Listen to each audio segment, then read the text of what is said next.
प्रॉब्लेमकडे जरा गंमत म्हणून पाहिलं ना की फार मजा येते. आणि असाच एक घराघरातला प्रॉब्लेम म्हणजे टकलेपणा. त्या टकलेपणावरती मी एक कविता लिहिली. तुमची परवानगी असेल तरच मी ती ऐकवणार आहे. चालेल का? किती जणांना चालेल असं वाटतंय?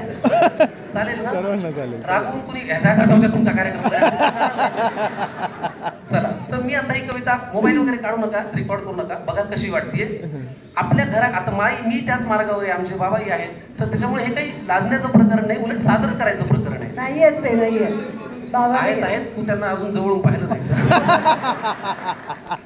तर या नाजूक विषयावरती मी असं लिहिलं होतं की जळी स्थळी काष्टी पाषाणी कुठेही आपल्याला दिसतं. जळी स्थळी काष्टी पाषाणी कुठेही आपल्याला दिसतं. आणि प्रत्येक घरात बघा तुम्ही एकतरी टकला असतं. जळी स्थळी काष्टी पाषाणी कुठेही आपल्याला दिसतं. आणि प्रत्येक घरात बघा तुम्ही एकतरी टकला असतं. पण असंही नाही की टकलं व्हायला म्हाताराच व्हावं लागतं. असंही नाही की टकलं व्हायला म्हाताराच व्हावं लागतं. बापाच्या आधी पोराचं आजकाल लवकर शाळा भेटतं. बरं, टकल्याला स्वतःला प्रॉब्लेम नसतो, भोवतालचे त्याला छळतात. टकल्याला स्वतःला प्रॉब्लेम नसतो, भोवतालचे त्याला छळतात. गेले रे केस म्हणून उरलेले उपटून काढतात.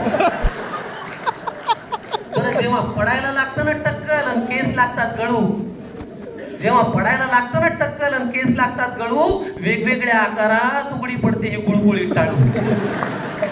काहींच्या अगदी दर्शनीय भागात अशी तारेची घासणी उरते.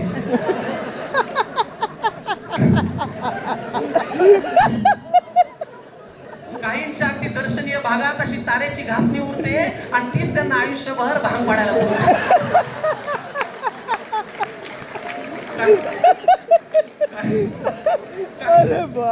काहींच्या अशी दर्शनीय भागात अशी तारेची घासणी उरते, तीच त्यांना आयुष्यभर भांग पाडायला पुरते. काहींना मागे खड्डा जणू विहीरच खणली जाते. काहींना मागे असा खड्डा जणू विहीरच खणली जाते. काहींचं घर जातं पडून फक्त कंपाऊंडवरच राहते.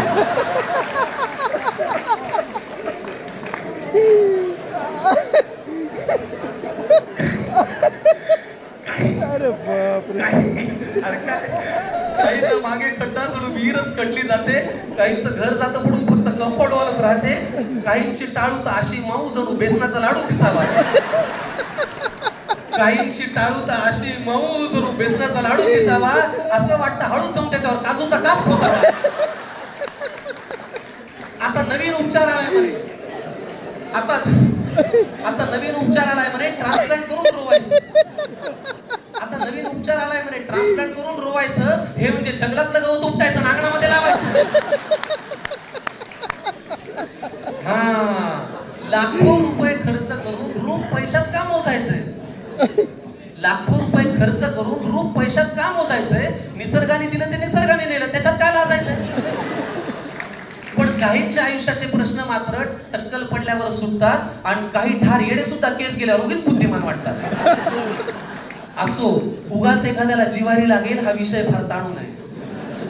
उगाच एखाद्याला जिव्हारी लागेल हा विषय फार ताणू नये. आणि कितीही म्हणावं वाटलं टकल्याला तरी हे टाकले असं म्हणू नये.